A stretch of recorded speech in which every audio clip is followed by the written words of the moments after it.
सहनावतु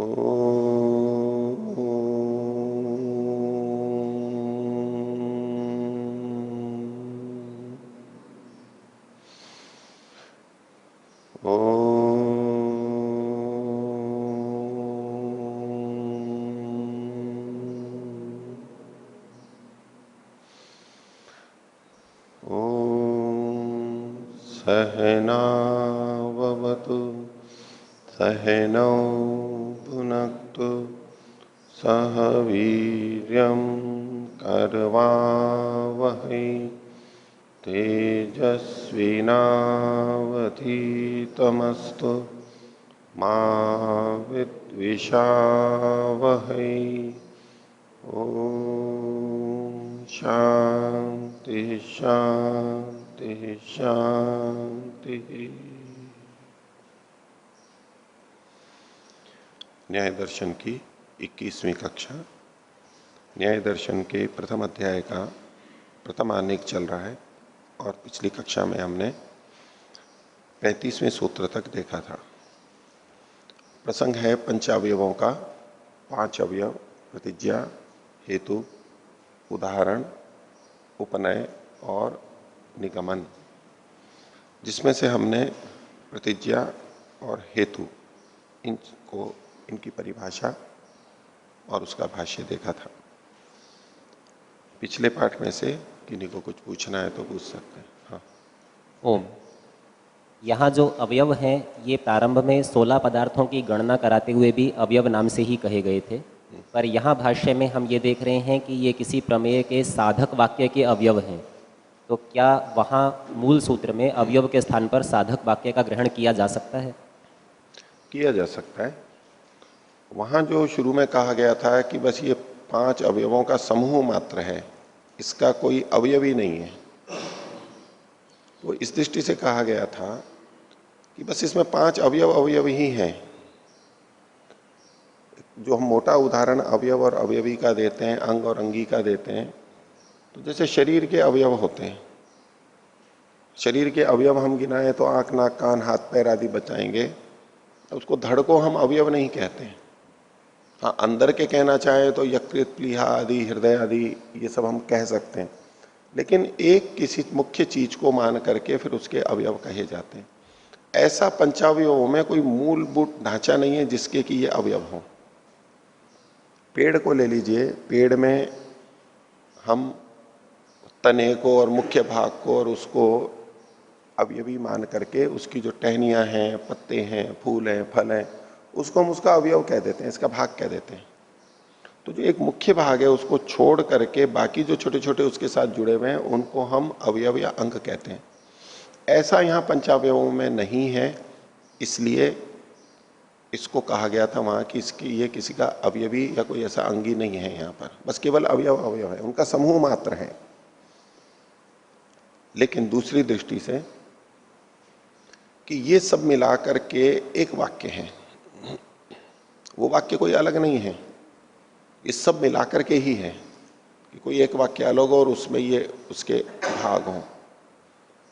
ये सब पांचों मिलाकर के अनुमान के एक प्रक्रिया को बनाते हैं कि एक प्रारूप देते हैं कि हमें ऐसे अपनी बात को प्रकट करना चाहिए, प्रस्तुत करना चाहिए, जिससे कि दूसरे को अच्छी तरह समझ में आ सके, हम अपनी बात को स्थापित कर सकें, तसल्ली से बता सकें।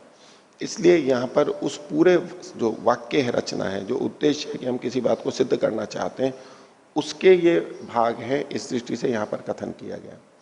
पीछे शायद उस प्रसंग में भी आया था कि उस समय मैंने ये उदाहरण भी दिया था कि वन, जंगल, हम यूं तो हमारे को एक जंगल दिख रहा है, तो जंगल तो है अवयवी और पेड़ है उसके अवयव। सारे पेड़ अवयव हैं, जितने भी पेड़ हैं वहां पर वो सब उसके अवयव हैं, और अवयवी क्या है? जंगल या वन। अब किसी को कहें कि एक पेड़ निकालो तो इसका अवयव निकाल दिया हमने, और पूछ लिया कि जंगल तो नहीं निकाला है ना हमने, बोले नहीं जंगल तो है। ऐसे करके एक एक पेड़ करके सारों को निकाल दिया, तो हमने निकाला क्या है? केवल अवयव निकाले, जंगल नहीं निकाला है। अब पूछो कि अब जंगल कहां पर है? कुछ भी नहीं है। तो इन अवयवों के यानी पेड़ों के समूह को ही अवयव कहा जा रहा, अवयवी कहा जा रहा था। अपने आप में कोई वैसा कोई ठोस ऐसी कोई अलग से चीज नहीं है वहां। ऐसा ही यहाँ पंचावयों के संदर्भ में है। इस सबको मिला करके हम एक साध्य वाक्य का के अवयव कह सकते हैं, कोई आपत्ति नहीं इसमें। पूर्व में जो उदाहरण दिए जैसे शरीर का या वृक्ष का, उसमें जैसे तने को या धड़ को मुख्य एक अवयव न मानते हुए एक आधार रूप में ले लिया था, उसी तरह यदि यहाँ निगमन को ले लें, इसमें भी कम से कम प्रतिज्ञा पूर्वक और एक हेतु पूर्वक प्राप्ति तो है ही, इसको आधार लेते हुए बाकी को इसके अंग रूप में देख सकते हैं। ये सब निगमन के अवयव ऐसे कभी यहाँ कभी प्रस्तुति इस तरह से नहीं देते हैं। और निगमन हेतु पूर्वक प्रतिज्ञा का कथन ही है, अलग से कुछ चीज नहीं है। तो निगमन भी यही है, कोई अलग, जैसे कि तना एक अलग चीज है, ऐसे निगमन कोई अलग चीज यहाँ पर है नहीं, पर उसकी केवल प्रस्तुति है, वाक्य रचना ऐसी है कि हेतु पूर्वक प्रतिज्ञा का कथन ये निगमन कहलाता है। तो ऐसा ये लोग रूप में स्वीकार नहीं करते। फिर तो पूरे वाक्य को ही मान लीजिए, पांचों को मिला करके एक साध्य वाक्य है कि हम सिद्ध करना चाहते हैं, उसके ये 5 अवयव हैं, ऐसा कैसे। अब यूं तो पेड़ में भी हम कहें कि तना भी उसका एक अवयव है, यूं देखेंगे तो वो भी सब अवयव के अंतर्गत आ जाएंगे। जड़ भी एक अवयव है, तना भी एक अवयव है उसका। तो उसमें कह रहे हैं अवयवी कहां पर है। ये चर्चा आगे आएगी वैसे न्याय दर्शन में भी कि अवयव के अतिरिक्त अवयवी होता है या नहीं होता है, काफी लंबी चर्चा चलेगी और पक्ष विपक्ष उसके अंदर होंगे कि ये केवल अवयव अवयव है या अवयवी भी है, अलग से विस्तार उसका वहां पर आएगा। ठीक है। अन्य प्रश्न है, हेतु की परिभाषा करते हुए एक सूत्र आया था, उदाहरण साधर्म्यात् साध्य साधनम हेतु, और यहीं पर इसका विकल्प तथा वैधर्म्यात् के नाम से भी दिखाया था कि दोनों ही कारणों से हेतु की परिभाषा की जा सकती है। इसी प्रकार का एक पीछे भी वाक्य हमने उपमान प्रमाण के संबंध में देखा था, जहां प्रसिद्ध साधर्म्यात् साध्य साधनम उपमानम कहा था। क्या वहां पर भी साधर्म्यात् के स्थान पर वैधर्म्यात् का उपयोग किया जा सकता है? वहां नहीं करते हैं, क्योंकि वहां किसी एक से दूसरे को समझाना होता है। यहां तो क्या है कि 2 धर्म लेते हैं, हेतु प्रस्तुत करते हैं और उसको पलट करके करते हैं। तो कहीं कहीं ऐसा भी कर सकते हैं, निषेध करते हुए किसी को समझाना हो, जैसे कि उपनिषदों में प्रक्रिया रहती है कि ईश्वर क्या है, बोले ये भी ईश्वर नहीं है, ये भी ईश्वर नहीं है, ये भी ईश्वर है, नेति नेति करके कहते हैं। सीधे तो ईश्वर को पकड़ नहीं पा रहे, लेकिन कह रहे हैं कि ये भी ईश्वर नहीं है, ये भी नहीं है, ये भी नहीं है, ये भी नहीं है, ये भी नहीं है, इनके अतिरिक्त जो है, इनसे भिन्न जो है उसे ईश्वर कहते हैं। ये एक शैली है, लेकिन इसको उपमान नहीं कहते, इसको उपमान नहीं कहते हैं। उपमान में हम कुछ न कुछ समान धर्मता देखते हैं, यद्यपि भिन्नता भी होती है, 100% तो ऐसा होता नहीं। किसी को पूछें कि भाई किसी ने जिराफ नहीं देखा है, बोले जिराफ कैसा होता है, तो बोले जिराफ जैसा होता है। तो इससे क्या किसी को समझ में आएगा?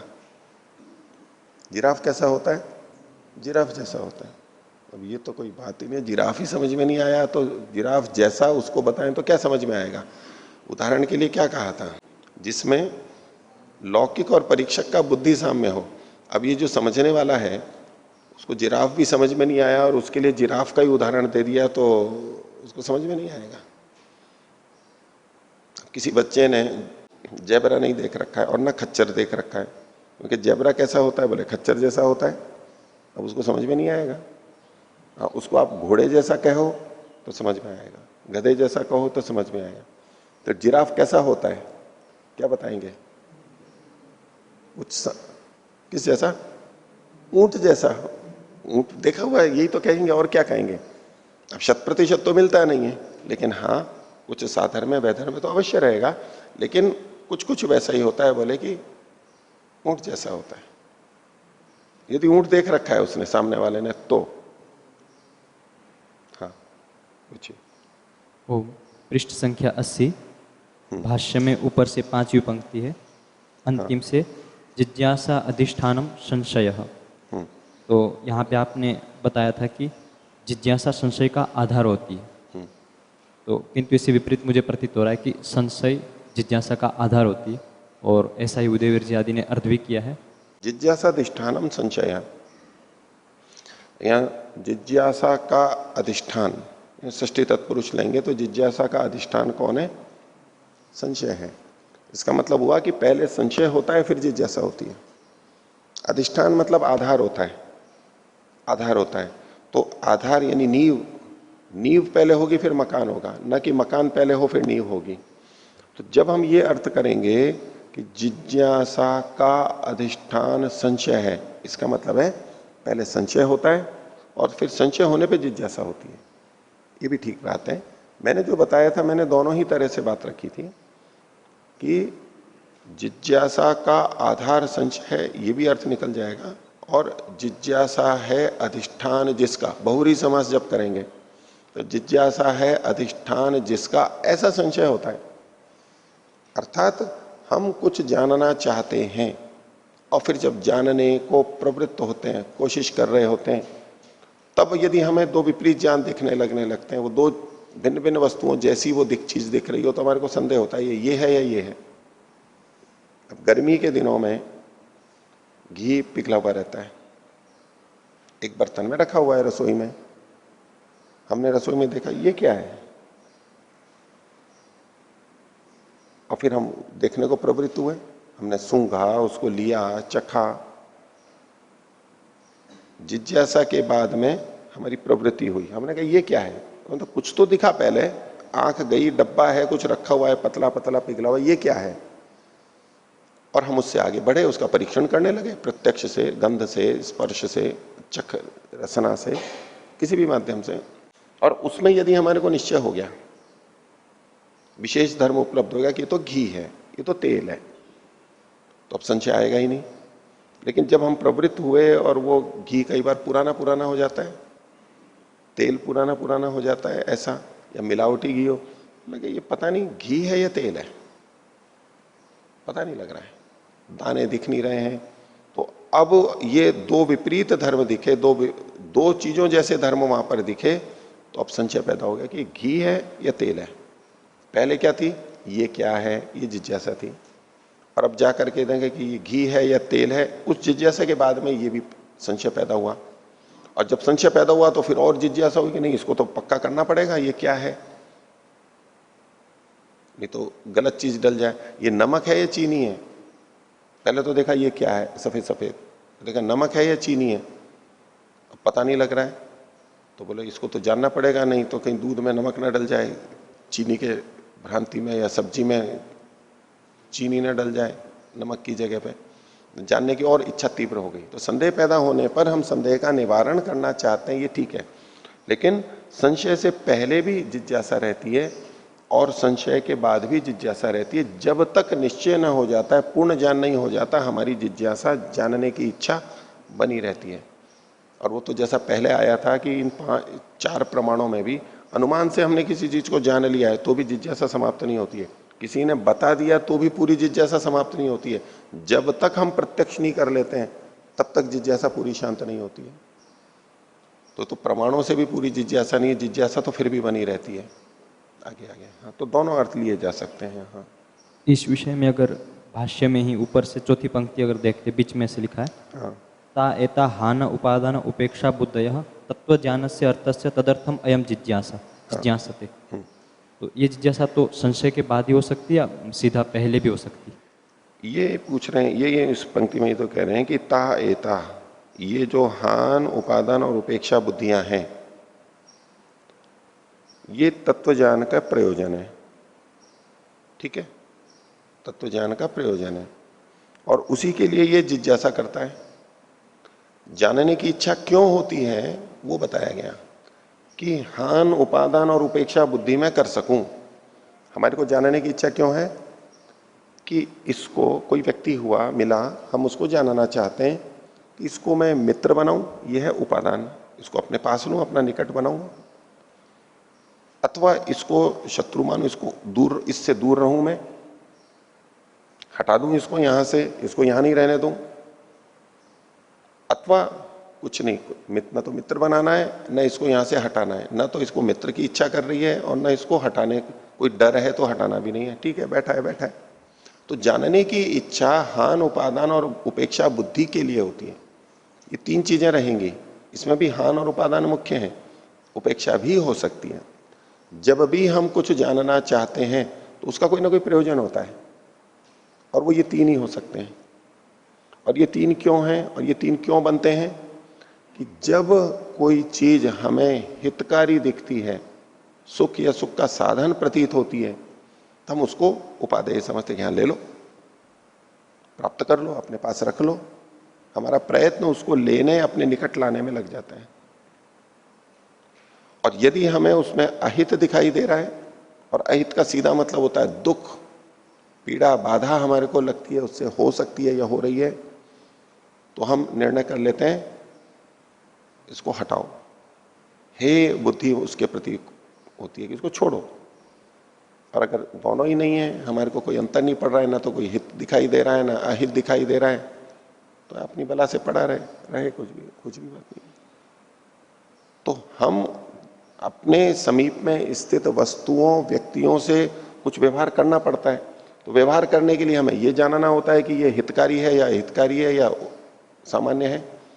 उसके लिए हम जानना चाहते हैं। बिना जाने हम ये कैसे निर्णय कर सकते हैं कि ये है उपादेय है या उपेक्षा के बुद्धि के योग्य है? बिना जाने तो नहीं कर सकते ना हम, इसलिए हम जानना चाहते हैं। तो अंततः जो हमारी मूल इच्छा क्या हुई, जितना भी हम जानना चाहते हैं उसके पीछे भाव क्या होगा? आत्मा का सुख, आत्मा का हित पाना और आत्मा का अहित दुख उसको हटाना। सुख और दुख उसी पे ही केंद्रित है सारा का सारा, इसीलिए जानने की इच्छा होती है। क्योंकि हम सुख चाहते हैं, दुख नहीं चाहते, इसीलिए ये सारा का सारा होता है। प्रत्येक क्रिया, चाहे भौतिकवादी करे चाहे आध्यात्मिक व्यक्ति करे, बच्चा करे बूढ़ा करे, जानवर करे या मनुष्य करे, जानवरों में भी यूं की यूं मिलेगी है। और वो भी अपने अपने हिसाब से प्रमाणों का प्रयोग करते हैं, अपने हिसाब से देखना, सूंघना, चखना, पशु पक्षी भी करते हैं, कीट पतंग भी करते हैं, और उसके आधार पर वो निर्णय करते हैं कि मैं इसको खाऊं या नहीं खाऊं। सब जगह प्राणी मात्र, आत्मा मात्र में ये मूल रूप से मिलेगा। हाँ। दूसरा प्रश्न था, पीछे एक सूत्र आया था युगपत ज्ञानानुपत्तिर मनसो लिंगम। उसमें बताया था कि मन में एक साथ दो ज्ञान नहीं हो सकते, दो या दो से अधिक भी। तो किंतु जैसे हम एक साथ दो हाथों को हिलाते हैं, ताली बजाते हैं, तो दोनों हाथों को एक साथ लाते हैं। तो किसी इसके न्याय दर्शन के अनुसार किसी क्षण वो इस हाथ को चला रहा है, किसी क्षण इस हाथ को, तो फिर हाथ को तो रुक जाना चाहिए जिस क्षण वो हटा, तो फिर भी हाथ तो चलते रहते एक साथ। इनका उसमें उत्तर ये है कि इतनी तेजी से होता है कि वो हमें लगता है कि एक साथ हो रहा है। हमें ऐसा प्रतीत होता है, होता नहीं है, अलग अलग होता है, लेकिन हमें प्रतीत ऐसा होता है कि एक साथ हो रहा है। भाई अभी बैठे हुए हम सुन भी रहे हैं, देख भी रहे हैं, दो काम हो रहे हैं। हवा का भी स्पर्श हो रहा है, पंखे की हवा भी लग रही है, ठीक है। तो एक साथ चीजें हमारे को होती भी दिखती हैं। अब कोई दौड़ रहा है, नृत्य कर रहा है, तो एक साथ कितनी गतिविधियां हो रही हैं उसकी, हाथ में, पैर में, आंखों में, भौं में, गर्दन में, चेहरे की मांसपेशियों में, ये तो बहुत सारी एक साथ अनेक चीजें होती हैं। पर उसका इनका उत्तर यही है कि वो इतनी तीव्रता से होती है, हमें लगता है एक साथ हो रही है। और स्थिति में अगर जैसे हाथ आदि या चल क्रिया में संस्कार मान ले, तो जैसे उसने मन ने चलाया तो थोड़ी देर बाद उस संस्कार में बना हुआ था कि वो अपने आप चलने लगता है। उसको भी कुछ कह सकते हैं अपन, एक सीमा तक वो आवृत्ति, वो शरीर यंत्रवत कार्य करने लग जाता है। उसमें भी थोड़ा प्रयत्न तो रहता ही है, थोड़ी मन तो रहता ही है, पूरा नहीं रहे, मशीन की तरह तो फिर भी नहीं होता है। हम करते करते करते वो मांसपेशियां ऐसी हो जाती हैं कि बस यंत्रवत चलने लगती हैं। उसमें हमारे को प्रयत्न नहीं करना पड़ता। वो शरीर का ऐसा तंत्र भी है इस तरह का कि वो एक बार निर्देश देके वो लगभग वैसा चलता रहता है। हाँ, जिज्ञासा और संशय जो भी एक प्रश्न चल रहा था, इसमें से एक चीज़ देखने में आ रही है कि जिज्ञासा के बाद संशय हो भी सकता है और नहीं भी हो सकता। ठीक है, लेकिन संशय के बाद जिज्ञासा जरूर होती है। होगी। तो ऐसे में संशय को ही जिज्ञासा का आधार मानना चाहिए। कह सकते हैं ना, उसका निषेध तो किया ही नहीं गया है। लेकिन इसका ये मतलब नहीं कि वहां ही लगा दें हम। ही तो नहीं लगा सकते ना कि संशय होने पर ही जिज्ञासा होगी, ही नहीं कह सकते हम। वो तो पहले कथन से ही आ गया है कि भाई जिज्ञासा हो तो संशय हो या नहीं हो यह आवश्यक नहीं है। आवश्यक तो नहीं है, लेकिन जिज्ञासा होने पर संशय हो सकता है ना, तो जिज्ञासा कारण तो फिर भी बन सकती है। ये ठीक है कि संशय होने पर जिज्ञासा अवश्य होगी प्राय करके। हाँ, ये अलग बात है कि सुन रखा है कि संशय आत्मा विनश्यति, गीता में कहा ना, जो संशय आत्मा होता है वो नष्ट हो जाता है। अब ये दिमाग में बैठ गया, वो संशय हो तो भी उसको फिर नहीं, हटाओ उसको, संशय को ही नहीं टिकने देगा। संशय को मिटाने का प्रयास नहीं है, संशय को ही नहीं रहने देगा। अब देखो वहां तो लिखा है कि संशय करता है वो संशय आत्मा विनश्यति, नष्ट हो जाता है, और यहां संशय को मुक्ति का कारण बताया, अपवर्ग का कारण बताया। ठीक है, योग दर्शन में भी अंतराय बताए, 9 अंतराय, बाधाएं, बाधक होते हैं वो, व्याधि, स्त्यान, संशय नहीं, भाई हाँ, व्याधि, स्त्यान, संशय, प्रमाद, आलस्य, अविरति, अलब्ध भूमिकत्व, अनवस्थितत्व, भ्रांति दर्शन, अलब्ध भूमिकत्व, अनवस्थितत्व। तो वहां संशय को अंतराय बताया गया है, संशय को अंतराय बताया। तो इसके लिए मीमांसा दर्शन में एक न्याय आता है, स्थूणा निखनन न्याय। स्थूणा निखनन न्याय, स्थूणा कहते हैं खंबा, स्थूण होता है मोटा, पिलर, मकान का हो या वैसे हो, गाड़ना है हमारे को, बल्ली गाड़नी है। निखनन कहते हैं खनन को, खोदने को। तो उसको जब हमें जमाना होता है तो क्या करते हैं, गड्ढा खोदते हैं, जितना खोदना है उसको डाल देते हैं, फिर क्या करते हैं, फिर मिट्टी डाल देते हैं, फिर क्या करते हैं, वो मिट्टी को दबा देते हैं। ठीक है, और हिला करके भी देखते हैं, हिलाने से तो ढीला हो जाएगा वो, नहीं हिलाओगे तो ढीला क्या हो जाएगा ना, नहीं थोड़ा भी हिलाते हैं तो थोड़ा तो ढीला हो जाएगा। भाई हम तो मजबूत करना चाह रहे हैं, उसको हिला क्यों रहे हो, हिलाने को से तो रोकना चाहते हैं। तो बुद्धिमान व्यक्ति कहता नहीं, हिलाने से क्या होता है, जगह निकल के आ जाती है, और फिर उसको फिर भर देते हैं। वो जो हिलाना है वो उसको ढीला करने के लिए थोड़ा है, खंबे को हिलाना उसको ढीला करने के लिए नहीं है, मजबूत करने के लिए है। इधर उधर हिलाते हैं, फिर जगह बनती है, फिर उसको ठूंस देते हैं, फिर थोड़ा सा हिला देते हैं, फिर ठूंस देते हैं, अब ये नहीं हिलेगा। यानी हिलाना किस लिए है, स्थिर करने के लिए। ये कोई बाधक है क्या, खंबे को स्थिर करने के लिए? तो ऐसे ही संशय क्या करता है, जो हमने जाना है जितना, थोड़ा बहुत गड्ढा करके और भर दिया, उसको थोड़ा और हिला डुला करके देखते हैं, संशय खुद पैदा करके देखते हैं कि ये ठीक है या नहीं है, खुद संशय पैदा करते हैं। तो संशय पैदा कर करके जब हम निर्णय पे पहुंच जाते हैं तो फिर हम संशय रहित हो जाते हैं। जिसने संशय उठा करके जानने की प्रक्रिया निश्चय तक नहीं गया, बस सामान्य कहा मान लिया, अब कभी भी कोई कुछ करेगा तो फिर संशय में आ जाएगा।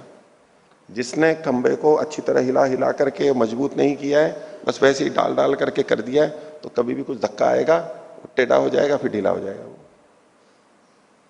या तो समय के थपेड़े खा करके ढीले होंगे और फिर करेंगे, या ढीले ही पड़े रहेंगे, और नहीं तो थपेड़े पहले से ही लगा लो, खुद ही नियंत्रित रूप से ढीला कर लो और खोद लो और पक्का कर लो, अब कोई भी आएगा हिलेगा नहीं वो।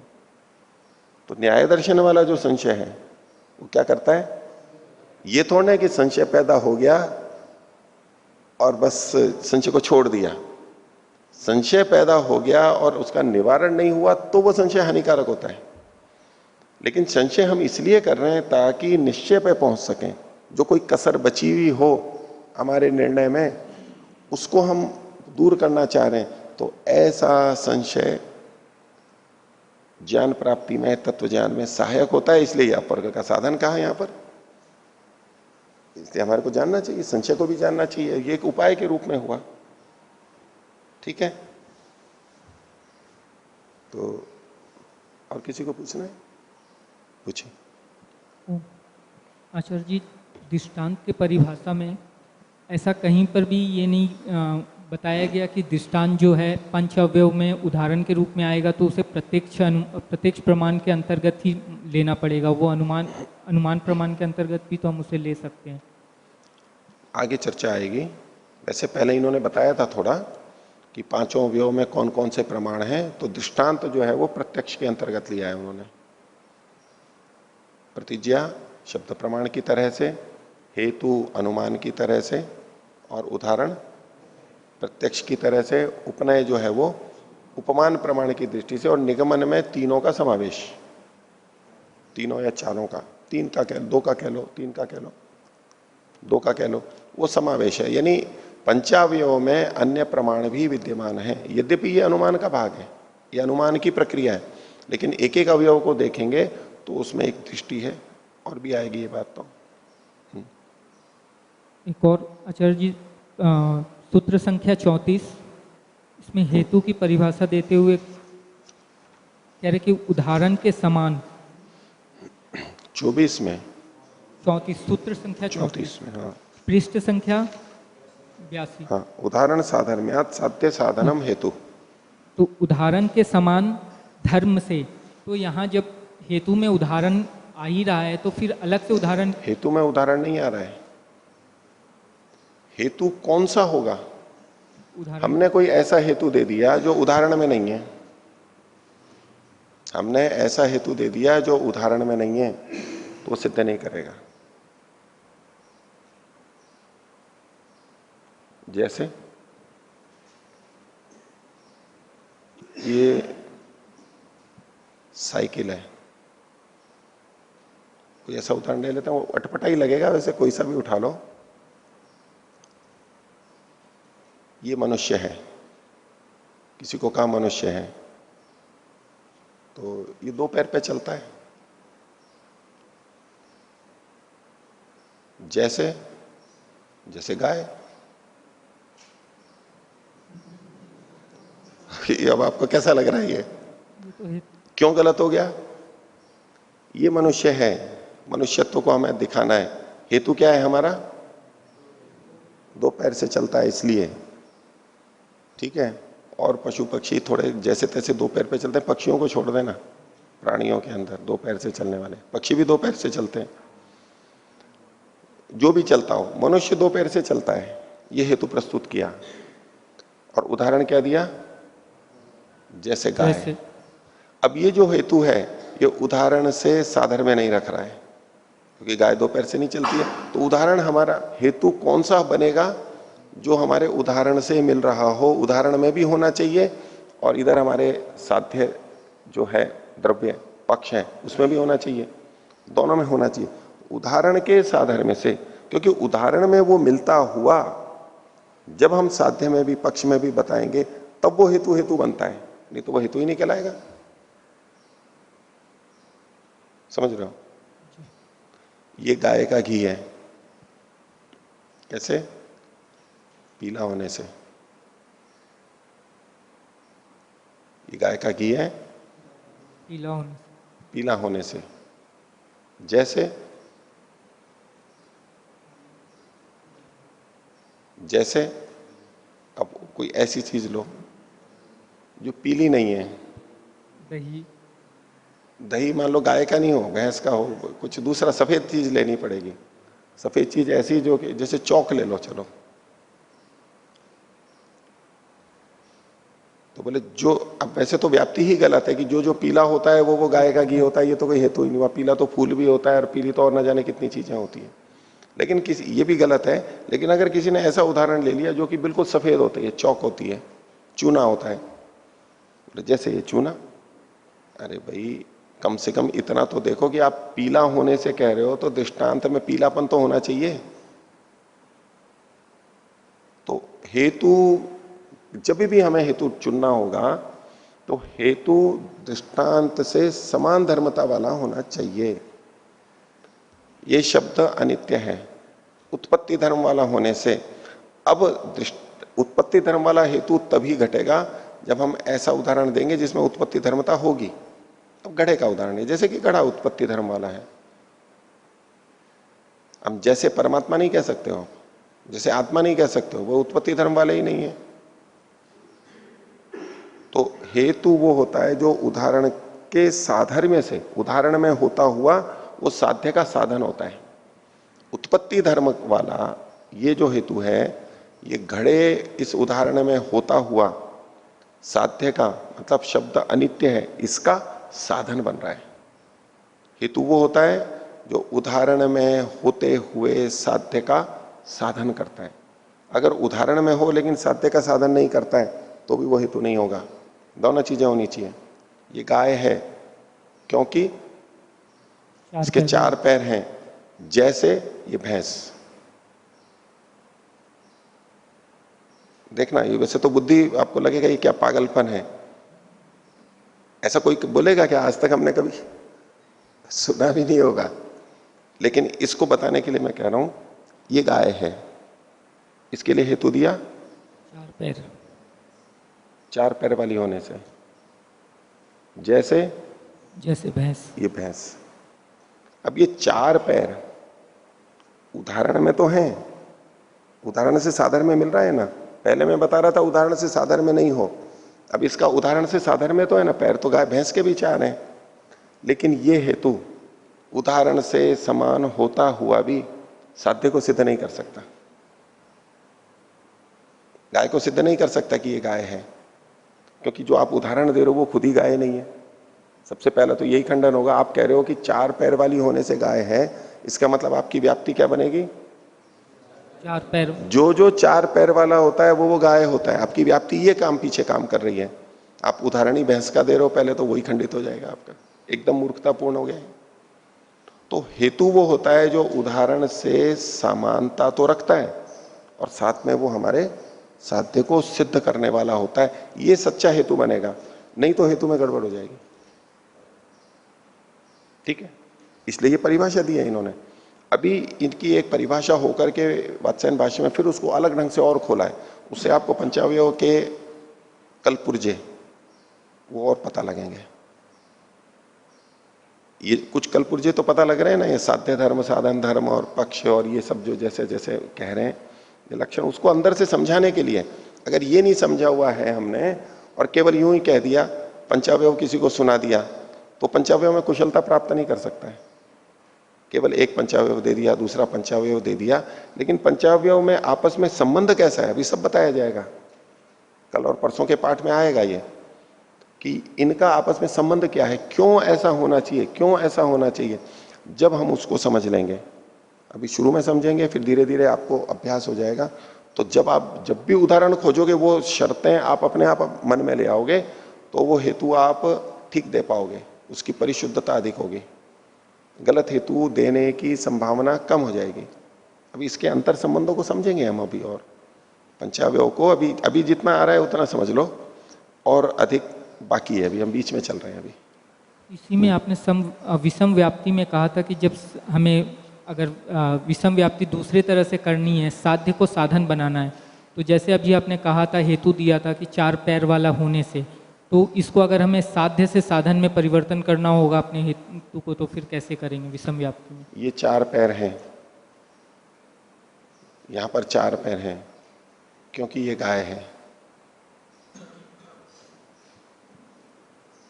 भाई यूं करो, जो चार पैर वाली होती है वो गाय होती है। दूसरे ढंग से कहो, जो गाय होती है वो चार पैर वाली होती है। अगर आप ये विषम सम व्याप्ति में कहते हैं, तो जो चार पैर वाली होती है वो गाय होती है, जो गाय होती है वो चार पैर वाली होती है।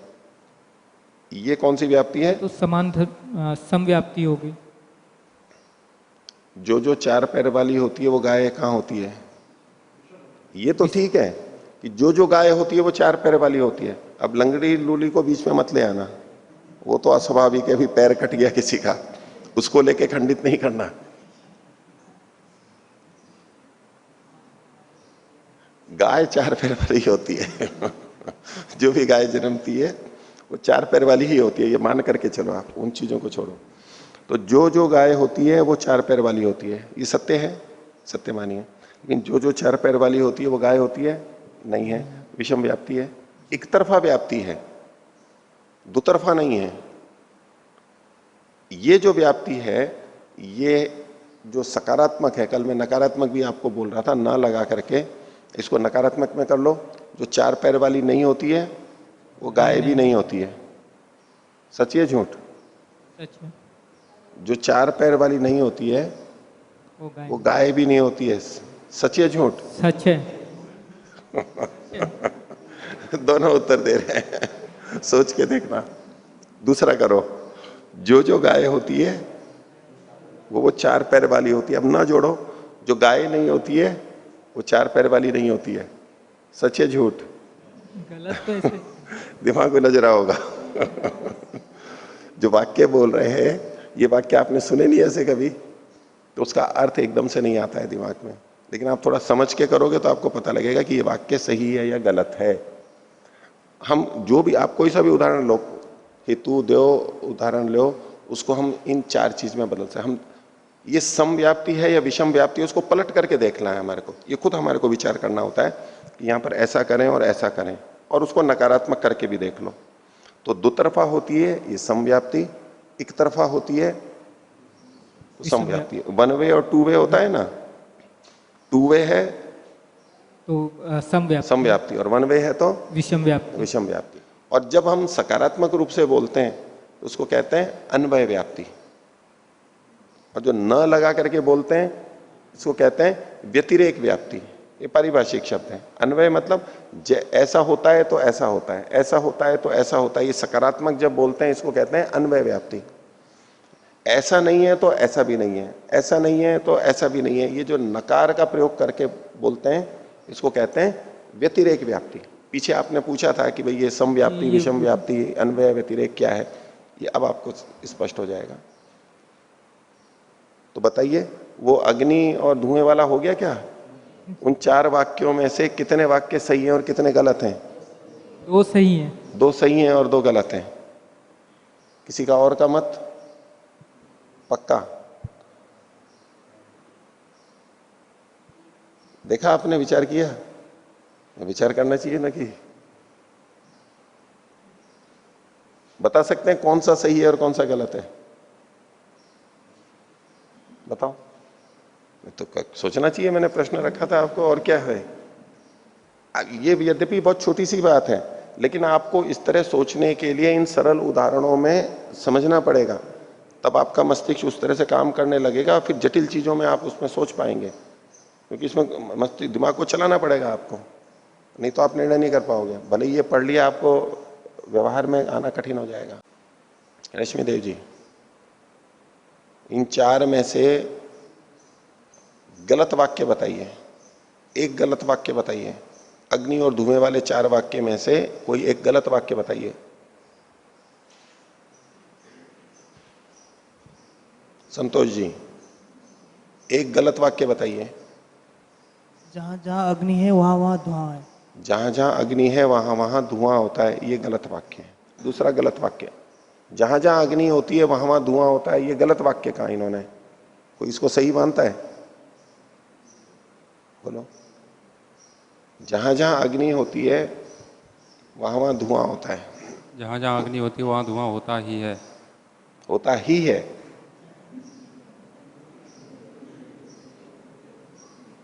अच्छा, हाँ, संतोष जी बताओ, देखें कि कहाँ अग्नि होती है जहां धुआं नहीं होता है। एक होता है कार्बन का कोक, कोक। कोक, हाँ, अंगारा।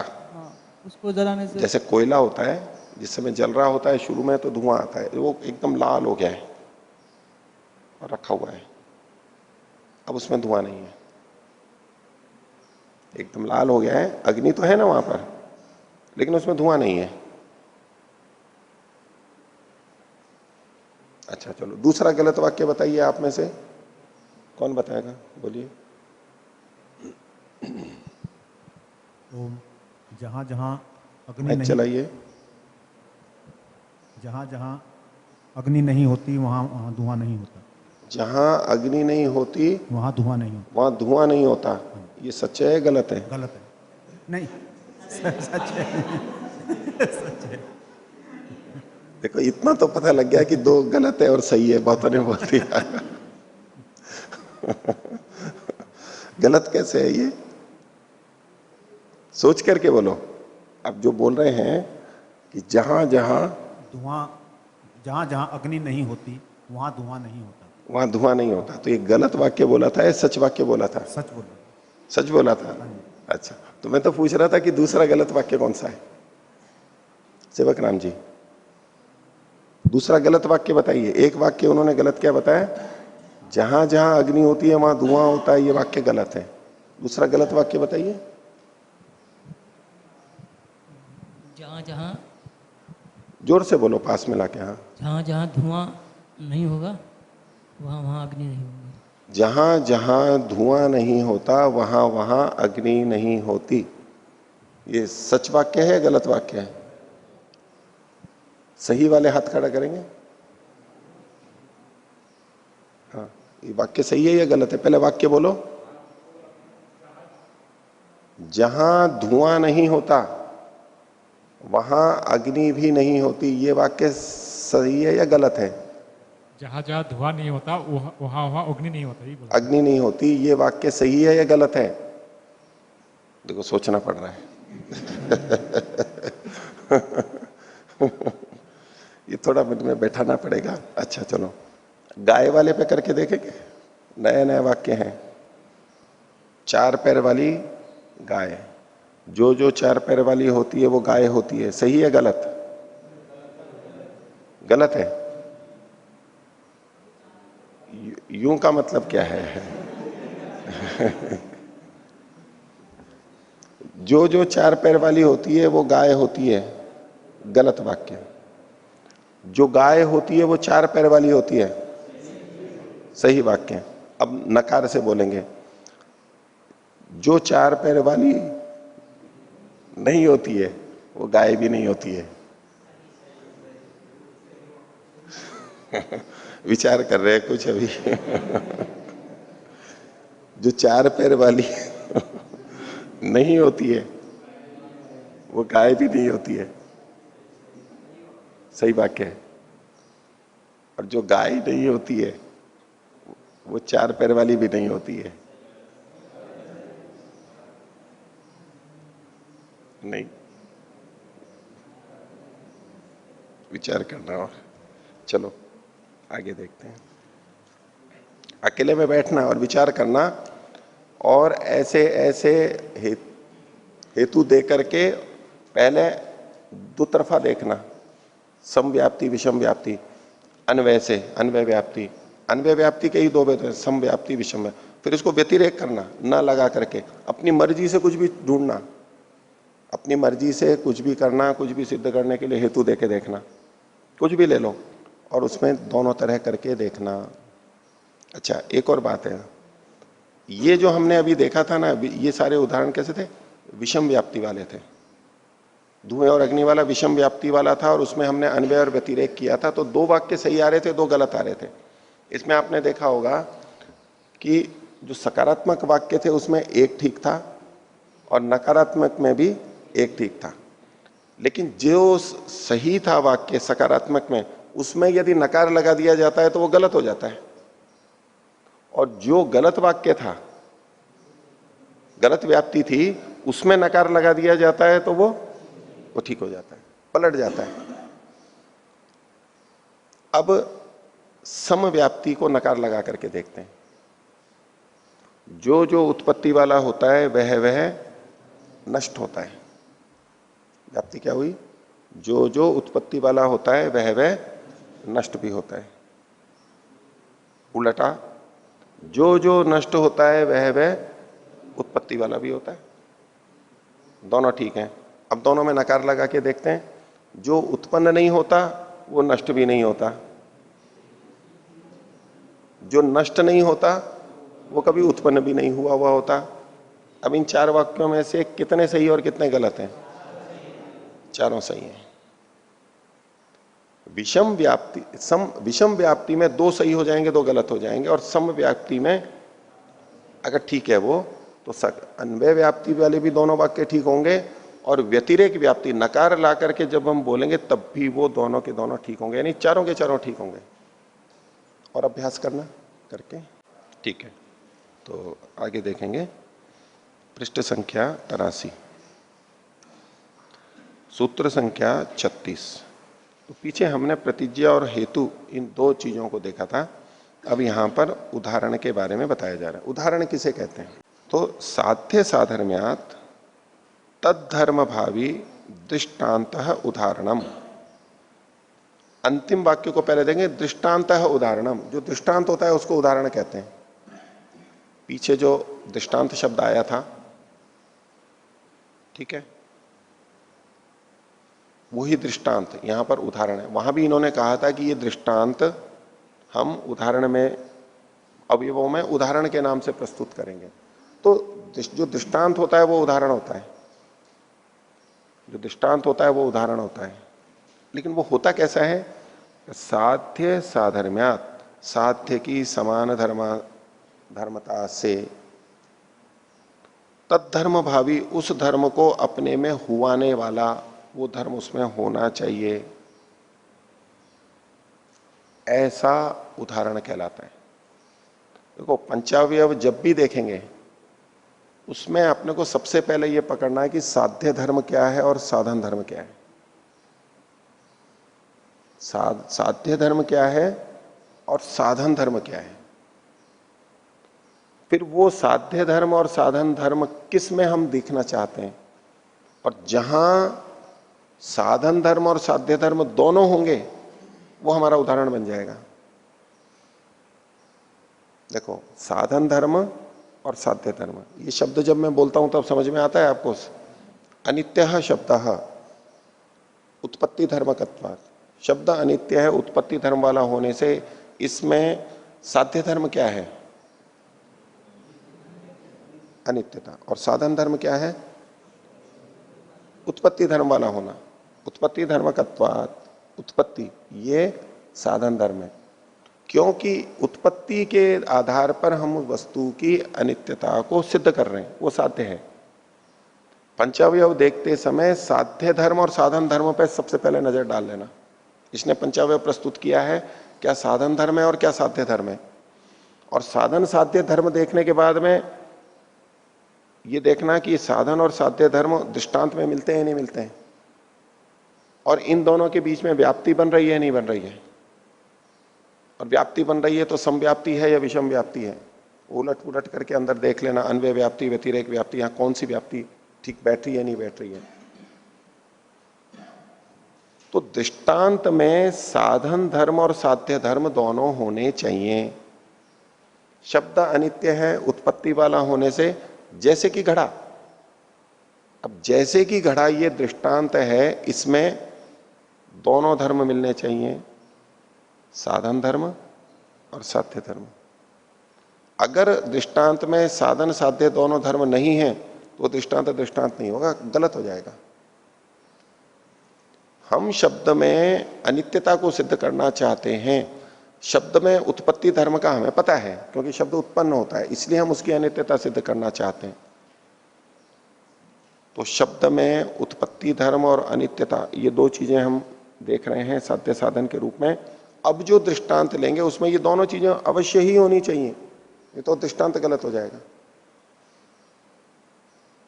ठीक है, तो अब देखिए साध्य साधर्म्यात्, यहां साध्य शब्द का मतलब है धर्मी। देखो जब हमने देखा था प्रतिज्ञा, प्रतिज्ञा क्या कहा गया था? साध्य निर्देश प्रतिज्ञा, ये लक्षण दिया था उन्होंने। जब हम ये कहते हैं कि अनित्य शब्द, शब्द अनित्य है, अब ये पूरे के पूरे को भी हम साध्य कह सकते हैं, प्रतिज्ञा को पूरे को। अगर उसको थोड़ा सूक्ष्मता से देखेंगे तो हम कहेंगे कि यहां पर शब्द की अनित्यता को सिद्ध करना चाहते हैं, यानी अनित्यता यहां पर साध्य है। अनित्यता साध्य है, शब्द साध्य नहीं है, ये आपको पहले बताया था। लेकिन हम इस अनित्यता को किसकी सिद्ध करना चाहते हैं? अनित्यता हम किस में सिद्ध करना चाहते हैं? शब्द में। हमारे संशय किस में है? शब्द के बारे में है कि ये नित्य है या अनित्य है, इसलिए साध्य हमारा कौन बना हुआ है? शब्द। इसलिए शब्द को भी साध्य कह सकते हैं स्थूल रूप से। बात आई समझ में? देखो एक दृष्टि से कहा था तो कहा था अनित्यता साध्य है, यहां पर अनित्यता साध्य है, यानी केवल धर्म, शब्द को साध्य नहीं कहा था। एक दृष्टि से कहेंगे तो अनित्य शब्द ये पूरा का पूरा साध्य है। अब एक तीसरी बात है कि हम अनित्यता को किसमें सिद्ध करना चाहते हैं? शब्द में। प्रश्न किस पे खड़ा हुआ था? शब्द पे। शब्द के बारे में हमें सिद्ध करना है कि ये नित्य है या अनित्य है। तो वास्तव में कौन साध्य बन गया? शब्द ही साध्य बन गया। इस तरह से भी कभी कथन होता है। यहां जो सूत्र में है साध्य साधर्म्यात, या साध्य का मतलब है धर्मी यानी शब्द, उसके साधर्म्य से यानी समानता से जो धर्म साध्य में है, पक्ष में है, धर्मी में है यानी शब्द में है, वो ही तत्धर्म भावी, वो धर्म इसमें भी मिलने वाले होने चाहिए जो उन धर्मों को हुआने वाला है जिसमें वो धर्म है। ऐसे दृष्टांत को उदाहरण कहते हैं। इस प्रक्रिया को थोड़ा सा ये समझिए कि जब हम पंचावयव प्रस्तुत कर रहे हैं तब तो दृष्टांत के द्वारा साध्य को सिद्ध कर रहे होते हैं, घड़े के द्वारा शब्द की अनित्यता को सिद्ध कर रहे होते हैं। लेकिन जिस समय हम दृष्टांत खोज रहे होते हैं, अपना पंचावयव बना रहे होते हैं कि यहां कौन सा दृष्टांत प्रस्तुत करूं, उस समय पहले हम साध्य में यानी पक्ष में दो धर्मों को देखते हैं कि शब्द में उत्पत्ति धर्मता है, इसलिए ये अनित्य है, अनित्य होना चाहिए। पहले हमने इसको देखा। अब इसके बाद में हम दृष्टांत खोजने निकलेंगे। पहले हमें ये तो पता होना चाहिए हमारी प्रतिज्ञा क्या है, किस हेतु पे, किस आधार पे हम अपनी बात को सिद्ध करना चाह रहे हैं। ये जब हमें पता लग जाता है, अब हम उदाहरण खोजने चलते हैं। इसके लिए कुछ उदाहरण देना पड़ेगा। अब जब हम उदाहरण खोजने गए तो उदाहरण क्या देख करके किसी को कहें कि ये इसका उदाहरण है? कौन सी चीज उदाहरण बन सकती है? तो वहां ये काम करेगा साध्य साधर्म्यात। साध्य में जो धर्म है, उत्पत्ति धर्मता और विनाशता, वो धर्म जिसमें मिल रहे हैं, हमारा साधन धर्म और साध्य धर्म दोनों जिसमें मिल रहे हैं, उसके साथ समानता है, उसको उदाहरण कहेंगे। तो साध्य के साधर्म्य से, शब्द की समान धर्मता से, तत्धर्म भावी, शब्द के उन दो धर्मों को हुआने वाला, उत्पत्ति धर्मता और अनित्यता को हुआने वाला, अपने में रखने वाला जो है घड़ा, वो ऐसा दृष्टांत उदाहरण बनेगा। ये लक्षण इस तरह से दिया है कि जब हम उदाहरण को खोजना चाहें तो इस आधार पर खोज सकते हैं और हम निर्णय कर सकते हैं कि ये मेरा उदाहरण ठीक है या नहीं है। अगर उदाहरण गलत दे दिया तो खंडित हो जाएगा, वो हमारी बात कट जाएगी। इसलिए उदाहरण को खोज करके सोच करके देना होता है। तो कहा साध्य साधर्म्यात तद्धर्म भावी दृष्टांत उदाहरणम। भाष्य में इसको खोल रहे हैं, देखिए। साध्येन साधर्म्यम, साध्य साधर्म्य जो ये समस्त पद था, इसको खोल दिया साध्येन साधर्म्यम। साध्य के साथ जिसकी समान धर्मता है, साधर्म्य को खोल दिया इन्होंने समान धर्मता, एक जैसा धर्म होनापन। आगे अब इसको कहा साध्य साधर्म्यात। सूत्र में जो था ना साध्य साधर्म्यात, तो इसको खोल रहे हैं कारणात। यहां जो पंचमी है साध्य साधर्म्यात, ये कारण में, हेतु में पंचमी है। साध्य से के साधर्म्य रूप कारण वाला होने से, साध्य के समान होने से, साध्य साधर्म्यात, साधर्म्यात को खोल दिया कारणात। ये देखो अलग अक्षरों में लिखा हुआ है। साध्य साधर्म्यात है, ये सूत्र का अंश है, ये बड़े अक्षरों में लिखा हुआ है इटालिक में। और कारणात ये छोटे अक्षरों में गहरे में है। ये इसको खोला जा रहा है, ये जो पंचमी है इसको खोला जा रहा है। साध्य न साधर्म्य में इसको तो पहले खोल दिया इन्होंने, और अब पंचमी को कारणात से खोले हैं। आगे कहते हैं तद्धर्म भावी दृष्टांत उदाहरणम, ये सूत्र का अंश है। अब इसको फिर से खोल रहे हैं। तद्धर्म भावी, तद्धर्म शब्द का क्या अर्थ है? तो कहा तस्य धर्मस तद्धर्म, उसका धर्म, षष्ठी तत्पुरुष लिया, तस्य धर्म तद्धर्म। अभी बोले ये तस्य का मतलब क्या है? तस्य तो यहां सर्वनाम है, तो आगे खोल दिया तस्य साध्य से। तस्य का मतलब है साध्य से, तो तद्धर्म का मतलब है साध्य धर्म। और साध्य क्या है? तो बोले साध्य दो प्रकार का होता है। साध्यम च द्विविधम, साध्य दो प्रकार का होता है। कैसे? धर्मी विशिष्टो वा धर्म, देखो, धर्मी और धर्म ये दो शब्द आपके वो समझ में आने चाहिए। धर्मी मतलब तो वो वस्तु, और धर्म का मतलब है गुण उसका। मैं दो वाक्य बोलता हूं। काला सांप, काला सांप।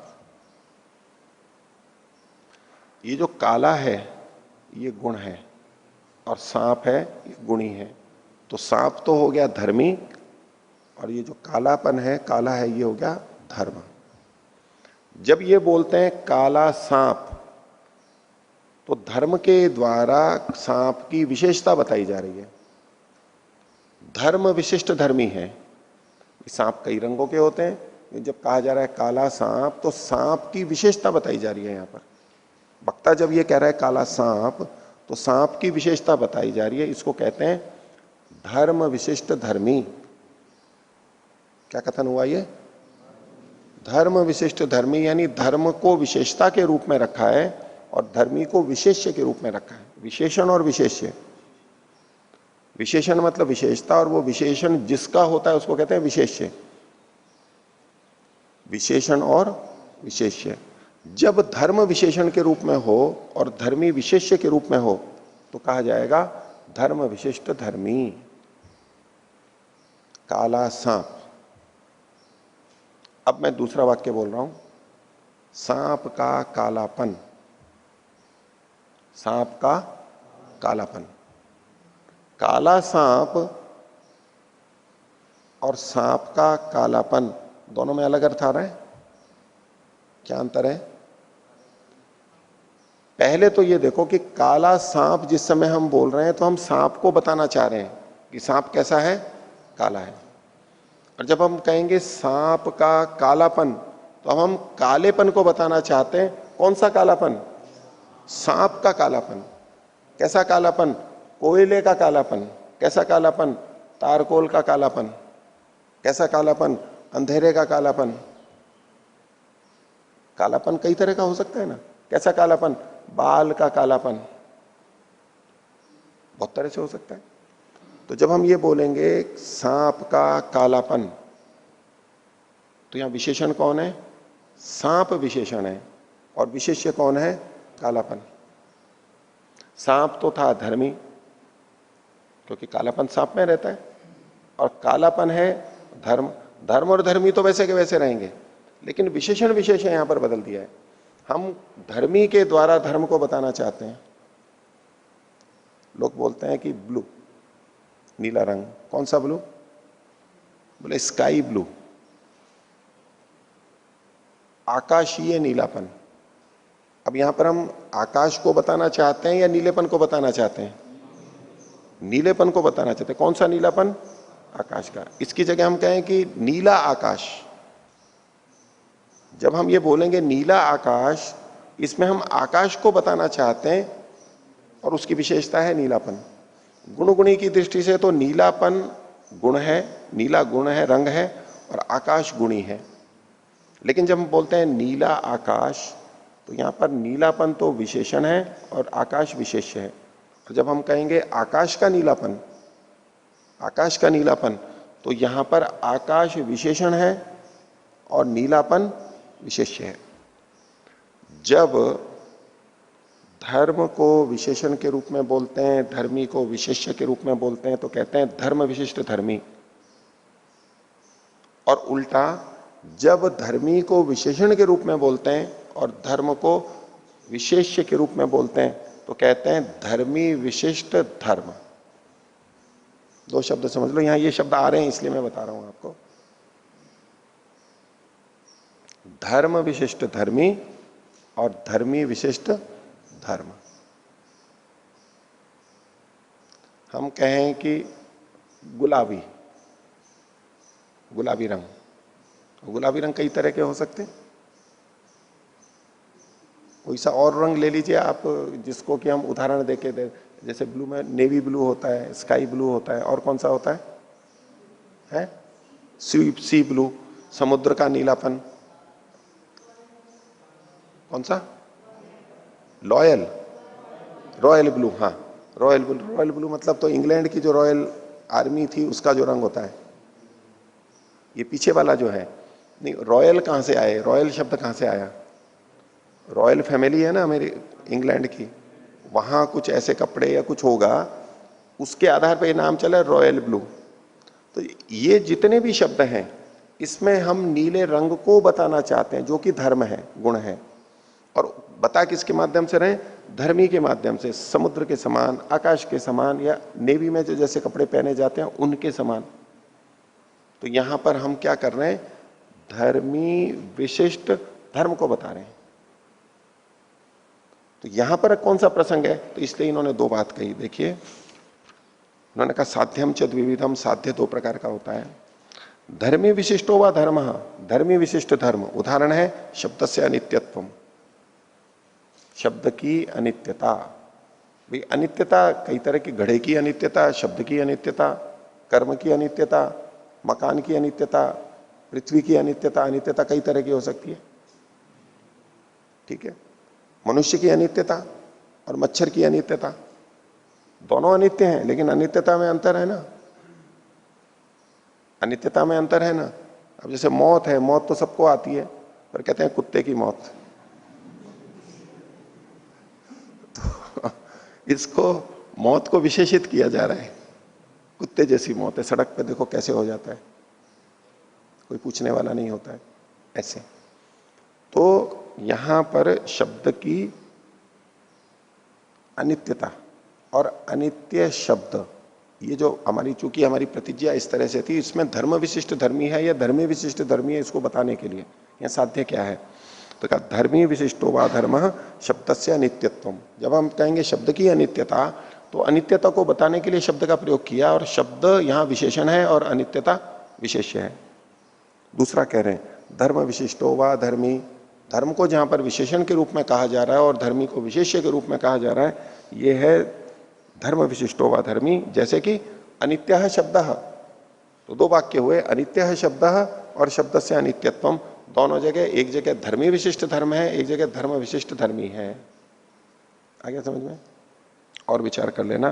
तो यहां कौन सा है? तो कहा यह इहोत्तरम तत्ग्रहणेन गृह्यते, यहां पर बाद वाला ग्रहण किया गया है। किससे? तत् शब्द से। सूत्र में जो तत्धर्म है, तत्धर्म भावी में जो तत् शब्द है, इस तत् शब्द से कौन सा ग्रहण किया जाएगा? उत्तर वाला किया जाएगा। कौन सा? धर्म विशिष्ट धर्मी, ये यहां पर ग्रहण किया जा रहा है। तो तत् का मतलब क्या हो जाएगा? धर्मी। साध्य साधर्म्यात और तत्धर्म, तत् का मतलब है साध्य, तत् है सर्वनाम, साध्य शब्द पहले आ चुका है, तो यहां तत् का मतलब है धर्मी, इसलिए साध्य का मतलब यहां क्या लिया गया?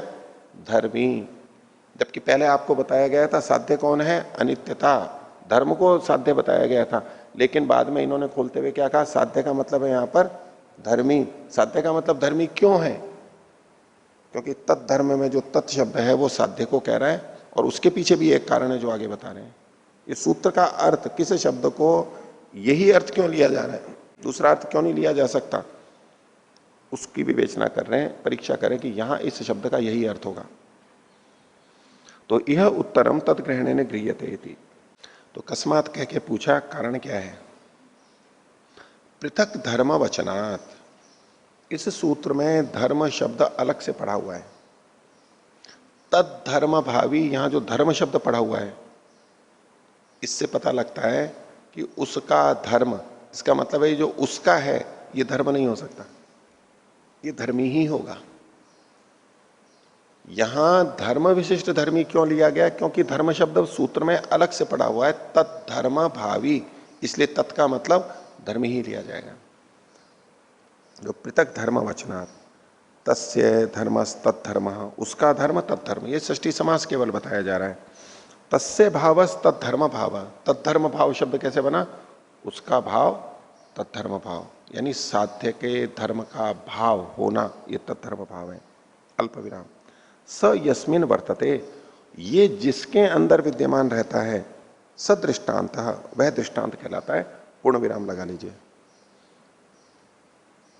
साध्य धर्मी में होने वाला धर्म जिसमें रहता है उसको दृष्टांत कहते हैं। यानी दृष्टांत को खोजने चलेंगे तो पहले हमें अपने साध्य के धर्म देखने पड़ेंगे। साधन धर्म क्या है, साध्य धर्म क्या है, इसको पहले हम समझेंगे, अब उसको दृष्टांत में देखेंगे। यद्यपि किसी को बताते समय हम दृष्टांत के आधार पर उसको सिद्ध करेंगे, लेकिन जब हम दृष्टांत को खोज रहे हैं तो हम अपने साध्य के दो धर्मों के आधार पर दृष्टांत को खोज रहे होते हैं। इसलिए यहां पर ऐसा लक्षण दिया। तो सही अस्मिन दृष्टांते वर्तते स दृष्टांतः पूर्ण विराम। खोल रहे हैं इसको आगे, साध्य साधर्म्यात्, साध्य के साधर्म्य से। ये साध्य का साधर्म्य क्या है तो उसको खोल दिया, उत्पत्ति धर्मकत्वात्, उत्पत्ति वाला होने से। शब्द में भी हमें पता है कि उत्पत्ति धर्म वाला है, तो हमें ऐसा दृष्टांत खोजना है जो उत्पत्ति धर्म वाला होगा, ये आवश्यक है, ये धर्म वहां पर लेना ही पड़ेगा। तो साध्य साधर्म्यात् को खोला, उत्पत्ति धर्मकत्वात् तद्धर्म भावी भवती, और उस धर्म को होने वाला, उस धर्म को हुआने वाला, अपने में रखने वाला जो होता है, स च उदाहरणम इष्यते, वो उदाहरण यहां पर इष्ट होता है। नहीं तो वो उदाहरण इष्ट नहीं है, वो गलत हो जाएगा। आगे, तत्र यद उत्पत्त्यते तद उत्पत्ति धर्मकम। अब थोड़ी विवेचना कर रहे हैं कि ये उत्पत्ति धर्मता से अनित्यता कैसे सिद्ध होती है, और उत्पत्ति धर्म कहते किसको है कि जो उत्पन्न होता है वह उत्पत्ति धर्म वाला होता है, जो जो उत्पन्न होता है उसमें उत्पत्ति रहती है, उत्पत्ति धर्म वाला हुआ। और जो उत्पन्न होता है वो क्या, तच्च वह कौन, जो उत्पत्ति धर्म वाला है। भूत्वा न भवति, होकर के फिर नहीं होता है। जो उत्पन्न हुआ है तो वो है, अभी विद्यमान है, उसकी सत्ता है, और वो होकर के फिर नहीं रहेगा कभी। तो तच्च भूत्वा न भवति, ये नियम है कि जो उत्पन्न होकर के विद्यमान है वो कभी ना कभी समाप्त हो जाएगा। न भवति, ऐसा समय आएगा जब वो विद्यमान नहीं रहेगा। न भवति को आगे खोल रहे हैं, आत्मानम जहाती, अपने आप को छोड़ देता है। आत्मा का मतलब यहाँ जीवात्मा वो नहीं है, आत्मानम मतलब अपने स्वरूप को छोड़ देता है। फिर नष्ट होने का यही तो मतलब है, वो अपने स्वरूप को छोड़ देता है। अभी ये मकान है, ये अपने इसी स्वरूप में है, और इसको तोड़ फोड़ के कर देते हैं तो मलबा तो विद्यमान है लेकिन ये अपने स्वरूप में नहीं है, इसलिए हम कहते हैं कि ये नष्ट हो गया है। अपने स्वरूप को छोड़ देता है, आत्मानम जहाती। इसी को आगे खोल रहे हैं, निरुध्यते इति अनित्यम, वो निरुद्ध हो जाता है, नष्ट हो जाता है, ये अनित्यता है। आगे, एवं उत्पत्ति धर्मकत्वम साधनम अनित्यत्वम साध्यम। उत्पत्ति धर्मकत्व है, ये क्या है, साधन है, और अनित्यत्व क्या है, साध्य है। इनमें साध्य साधन संबंध क्यों बना, इसको समझाते हुए कहा कि जो उत्पन्न होता है वो होने के बाद में नष्ट हो जाता है, इसलिए उत्पत्ति धर्मकत्व ये साधन धर्म है और अनित्यत्व ये साध्य धर्म है। सो अयम एकस्मिन् द्वयो धर्मयो साध्य साधन भाव। तो किसी एक में इन दोनों का साध्य साधन भाव हमें मिल जाए, सो अयम एकस्मिन्, किसी भी एक द्रव्य में, द्वयोर धर्मयो, इन दोनों धर्मों का साध्य साधन भाव, ये साधन है और ये साध्य है, इसके साधर्म्यात, इसकी समानता से, ये जो साध्य साधन भाव है इस साधर्म्यात व्यवस्थित है, उपलब्ध है, समानता के कारण उपलब्ध वहां पर मिलता है। जैसा हमारे पक्ष में है वैसा ही यहां पर भी सपक्ष में होना चाहिए। तम दृष्टांते उपलब्धमाना, ये जो साध्य साधन धर्म है इसको दृष्टांत में उपलब्ध करता हुआ, देखता हुआ, शब्दे भी अनुमिनोति, शब्द में भी फिर उसका अनुमान कर देता है। देखो ये घड़ा उत्पन्न होता है तो नष्ट होता है, ये शब्द भी उत्पन्न होता है इसलिए ये नष्ट होता है, तो उसका अनुमान शब्द में भी कर देता है। शब्दोपि उत्पत्ति धर्मकत्वात् अनित्य, शब्द भी उत्पत्ति वाला होने से अनित्य है। स्थल्यादिवत, घड़े आदि स्थली पात्र के समान। यहां तक इन्होंने इसको पूरा किया। अब उदाहरण का निर्वचन करने कि उसको उदाहरण कहते क्यों हैं। देखो उदाहरण में क्या शब्द है, उत, आ, हर, हरण, उत, आ और हरण। हरण, हृय हरणे, हरण करते हैं ना, लेकर के इधर से इधर ले आते हैं। उत, ऊपर करके, उठा करके, आ, अच्छी तरह से लेकर के आते हैं, इसको कहते हैं उदाहरण। इसको खोल दिया इन्होंने, उदाहरियते अनेन धर्मयो साध्य साधन भाव, जिसके द्वारा धर्मों का, दो धर्मों का साध्य साधन भाव उद्धृत किया जाता है। उदाहरियते मतलब उद्धृत किया जाता है, उसको उदाहरण कहते हैं। उदाहरण ने आकर के क्या किया, जो दो धर्म थे उनमें साध्य साधन भाव है इसको सिद्ध कर दिया। साधन धर्म था उत्पत्ति धर्म वाला, साध्य धर्म था अनित्यता। इन दोनों के बीच में, इन दो धर्मों के बीच में साध्य साधन भाव है या नहीं है, ये बताने वाला कौन है?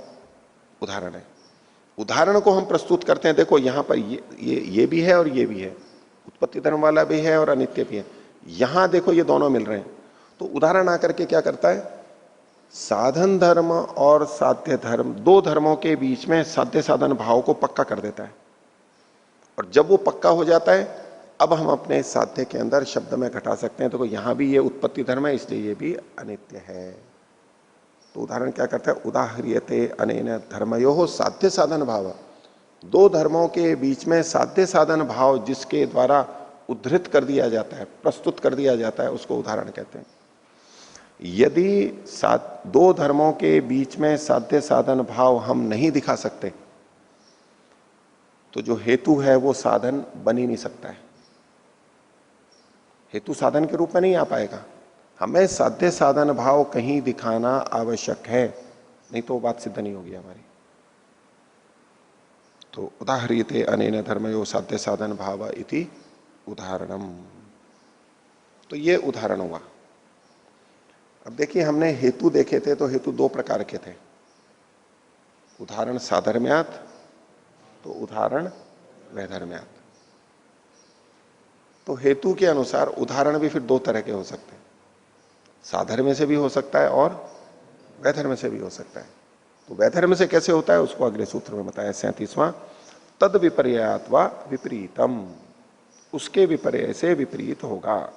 अब ये जो पिछला वाला सूत्र है ना, उसमें इसको हम घटा करके कहेंगे, वहां था साध्य साधर्म्यात्, तो यहां पर क्या कहेंगे, तद विपर्यात, साध्य विपर्यात या साध्य वैधर्म्यात्। तद धर्म भावी, तो यूं कहेंगे अतद धर्म भावी दृष्टांतः उदाहरणम, वो भी उदाहरण हो सकता है, वैधर्म से भी उदाहरण हो सकता है। स्वयं आगे कहेंगे, भाष्य देखिए, दृष्टांत उदाहरणम इति प्रकृतम, ये प्रसंग से प्राप्त होता है कि दृष्टांत को उदाहरण कहते हैं, पिछले सूत्र से ले लिया। अब ये जो 37वां सूत्र है, इसको पिछले सूत्र की शैली में लिख रहे हैं, साध्य वैधर्म्यात्, वहां साध्य साधर्म्यात् था, वहां तद्धर्म भावी था, यहां पर है अतद्धर्म भावी। तो साध्य साधर्म्याद, ये द के साथ में अ है, यहां हलंत नहीं है।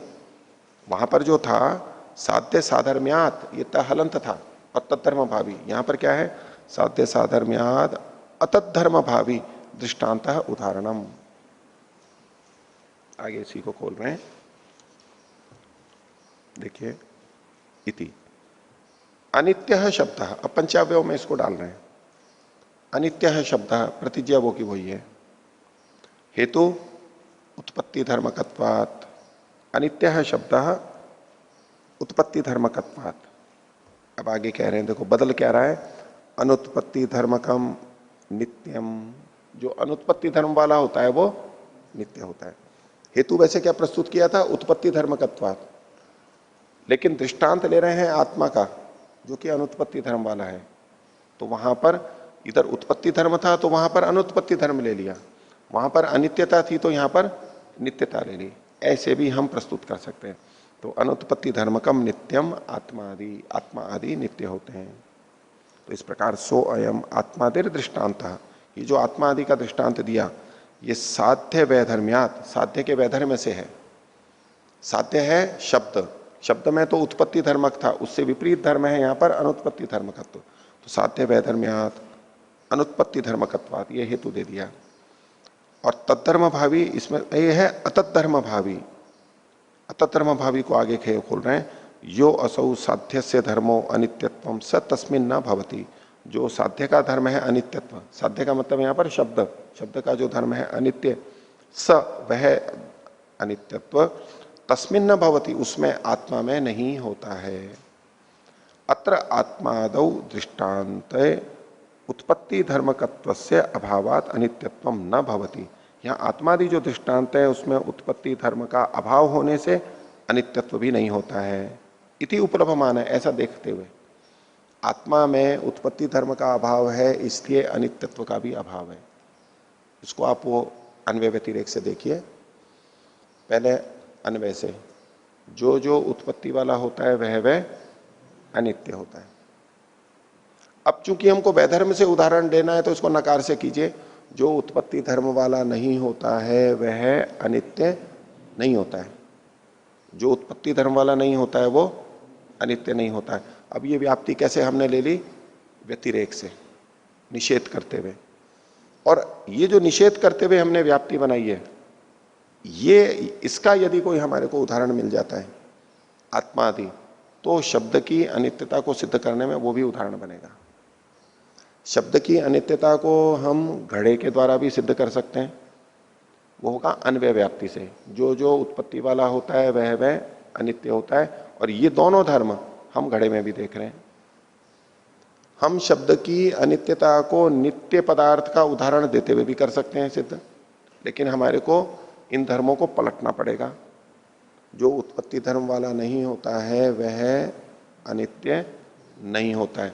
और ये जो पलटे हुए धर्म है व्यतिरेक से, ये हमारे को किसी वस्तु में मिलने चाहिए, वो आत्मा में मिल गया, तो आत्मा भी उदाहरण बन सकता है। उदाहरण हम दोनों तरह से दे सकते हैं, अन्वय व्याप्ति से भी और व्यतिरेक व्याप्ति से भी। हमें जो मिले वो दे सकते हैं और दोनों से ही बात सिद्ध होगी। शब्द की अनित्यता दोनों ही उदाहरणों से सिद्ध की जा सकती है, लेकिन हर जगह हमारे को अन्वय व्याप्ति वाला दृष्टांत नहीं मिलता। हर जगह हमारे को व्यतिरेक व्याप्ति वाला दृष्टांत नहीं मिलेगा। कुछ स्थलों पे दोनों के उदाहरण मिल जाएंगे, कहीं पर केवल एक ही मिलेगा। जो भी उदाहरण मिले हम अपनी बात को ऐसे उदाहरण से सिद्ध कर सकते हैं। हम ये विचलित ना हो जाएं कि भाई इसके समान धर्म वाला तो उदाहरण मिल ही नहीं रहा है, तो हम बात ही कैसे सिद्ध कर पाएंगे? नहीं कर सकते हैं, विपरीत वाले से कर सकते हैं। क्योंकि कुछ में समान धर्म वाला उदाहरण मिलेगा ही नहीं, वो अकेली ही वस्तु है, ऐसी दूसरी कोई है ही नहीं। उदाहरण तो तब बनेगा जब हम उस जैसी कोई दूसरी चीज को भी पाएं, और दूसरी कोई वस्तु है ही नहीं तो कैसे उदाहरण देंगे? तो उसके विपरीत की वस्तु को लेते हुए उदाहरण दे देंगे, उसमें विपरीत धर्म मिलेंगे, व्यतिरेक से, नकार से मिलेंगे। उसी को यहां पर बताया गया।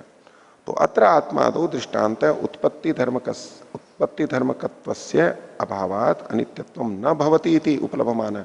ऐसा देखते हुए शब्दे विपर्ययम अनुमिनोति, शब्द में उससे विपरीत अनुमान करता है। जब हम साधर्म से दृष्टांत लेते हैं तो उसकी समानता से सिद्ध किया जाता है, और उदाहरण यदि हमने विपरीत धर्म वाला लिया है तो उसको पलट करके उस पर लगाया जाता है। कैसे? उत्पत्ति धर्मकत्वस्य भावात, उत्पत्ति धर्म का भाव होने से अनित्य है शब्द, शब्द नित्य है, अनित्य है। आगे साधर्म्योक्त हेतु हो साध्य साधर्म्यात् तद्धर्म भावी दृष्टांत उदाहरणम। यदि हमारा हेतु समान धर्मता से है और उसके अनुरूप हम दृष्टांत लेते हैं तो भी दृष्टांत उदाहरण होता है। और वैधर्म्योक्त हेतु साध्य वैधर्म्यात् अतद्धर्म भावी दृष्टांत उदाहरणम। यदि हमारा हेतु वैधर्म से है तो उदाहरण भी हमारे को वैधर्म से लेना पड़ेगा। जो हेतु हमने साधर्म से दिया है तो दृष्टांत भी साधर्म से लेना होगा। हेतु यदि हमने वैधर्म से दिया है निषेध करते हुए तो दृष्टांत भी हमारे को वैधर्म वाला लेना होगा। आगे देखिए, पूर्वस्मिन दृष्टांते यौ तो धर्मौ साध्य साधन भूतो पश्यति। पहले वाले उदाहरण में जो दो धर्मों को साध्य साधन के रूप में देखता है, साध्य भी तयो साध्य साधन भावम अनुमिनोति, तो उनको साध्य में भी यानी शब्द में भी साध्य साधन के रूप में अनुमित करता है। दृष्टांत में साध्य साधन भाव देखा दो धर्मों का, साध्य में भी उन दो धर्मों का साध्य साधन भाव देखते हुए अनुमान करता है। और उत्तरस्मिन दृष्टांत यानी वैधर्म से जो दृष्टांत है उसमें तयो धर्मयो एकस्मिन अभावात इतरस्य अभावम पश्यति। एक वस्तु में उन दो धर्मों का अभाव देखते हुए दूसरे में उसका अभाव देखता है। तयोहो एकस्य अभावात इतरस्य अभावम साध्य अनुमिनोति। और इन दो धर्मों में से एक का अभाव साध्य में देखता हुआ दूसरे का भी अभाव देखता है। कैसे? ये आत्मा अनुत्पत्ति धर्म वाला है इसलिए अनित्य नहीं है, शब्द ऐसा नहीं है, शब्द तो उत्पत्ति वाला है। आत्मा तो अनुत्पत्ति वाला था इसलिए नित्य था, लेकिन शब्द तो उत्पत्ति वाला है, इसके विपरीत है, इसलिए वो नित्य नहीं हो सकता। ऐसा करेंगे। आत्मा की तरह अनुत्पत्ति धर्म वाला न होने से शब्द नित्य नहीं है। इसका तात्पर्य वही निकल के आएगा, उत्पत्ति धर्म वाला होने से ये अनित्य है। लेकिन कथन हमारा दूसरे ढंग से बनेगा। जब हम वैधर्म से उदाहरण लेंगे तो हमारे को प्रस्तुति उसी ढंग से देनी पड़ेगी। आगे, तदेतत् हेत्वाभासेषु न संभवति इति अहेतयो अहेतवो हेत्वाभासा। तदेतत्, ये जो साध्य साधन का तालमेल है और जो हम उदाहरण में देख करके फिर सिद्ध कर रहे हैं, तो तदेतत् हेत्वाभासेषु न संभवति, अगर हेत्वाभास है तो हम इस तरह से सिद्ध नहीं कर पाएंगे उसको। इति अहेतवो हेत्वाभासा, जो हेत्वाभास होते हैं यानी हेतु की तरह आभासित होते हैं, दिख तो हेतु की तरह से रहे होते हैं लेकिन वो हेतु नहीं होते हैं, वो अहेतु होते हैं। तो तदिदम हेतु उदाहरणयो सामर्थ्यम, तो ये हेतु और उदाहरण के बीच का जो सामर्थ्य है, जो ये संबंध है, जो अभी इन्होंने चर्चा चलाई पीछे के सूत्रों में और भाष्य में जो चर्चा चलाई, इसमें क्या कहा, हेतु का और उदाहरण का परस्पर संबंध होना चाहिए। यूं कुछ भी हेतु उठा करके प्रस्तुत नहीं कर सकते, उसको उदाहरण में देख करके वहां है नहीं है ये सब देखना होता है। तो कहा तदिदम हेतु उदाहरणयो सामर्थ्यम, जो इनका सामर्थ्य है, सामर्थ्य का मतलब साध्य साधन भाव को सिद्ध करना है, ये परम सूक्ष्म, ये बहुत सूक्ष्म है। अभी तो इन उदाहरणों में हमारे को सरल लग रहा है, लेकिन जब आगे आप पंचावयव देखेंगे, बहुत सारे आएंगे, ऐसे ही बहुत सारे बार बार पंचावयव आएंगे, और आप जब किसी बात को सिद्ध करने का प्रयोग करोगे तो वहां पर गड़बड़ हो जाएगी। आसानी से नहीं आता, ये सरल चीजों में तो आसानी से आ जाएगा, लेकिन गड़बड़ भी इसमें बहुत हो जाती है। बोले ये जो हेतु और उदाहरण का सामर्थ्य है, ये परम सूक्ष्म, बहुत सूक्ष्म है। दुख बोधम, कठिनाई से समझ में आने वाला है, एकदम समझ में नहीं आने वाला है। आपकी चिंता कुछ कम हुई है, नहीं हुई? कुछ समझ में नहीं आ रहा था तो बोले पता नहीं क्या जटिल है। सरल सी चीज होगी, हमें समझ में नहीं आ रही है तो कष्ट होता है ना। जब इन्होंने कह दिया कि नहीं ये कठिनाई से समझ में आ रही है, तो हमारे को भी कठिनाई लग रही है, तो कोई बात नहीं है। हमें अब बात नहीं है, ये तो है ही चीज ही कठिन है, क्या करें। तो ये सामर्थ्य जो है परम सूक्ष्म, दुख बोधम और पंडित रूप वेदनीयमिति, जो पंडित के समान है, ये रूप प्रत्यय है, ये प्रशंसा में है। यहाँ पर पंडित जैसा है उसको उसके द्वारा जानी जा सकती है, नहीं तो गड़बड़ हो जाएगी। इसको खोजते खोजते भी पंडित बन जाएंगे, और पंडित हैं तो इसको खोज लेंगे, आसानी से खोज लेंगे, नहीं तो गड़बड़ होती रहेगी। यानी ये जो अभी यहां पर बताया इन्होंने, देखो लक्षण कैसा दिया, हेतु का उदाहरण से जोड़ के दिया, उदाहरण को दिया तो साध्य और हेतु को जोड़ करके कथन कर रहे हैं।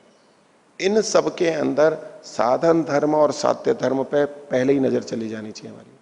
धर्म को देखना है, कौन सा साध्य धर्म है और कौन सा साधन धर्म है। अब इसको हमें साध्य में यानी धर्मी में देखना है, और इसको हमें उदाहरण में भी देखना है। तालमेल बन रहा है तो उदाहरण प्रस्तुत कर देंगे तो खंडित नहीं होगा, नहीं तो खंडित हो जाएगा। ठीक है, इतना ही रखते हैं। प्रणाम।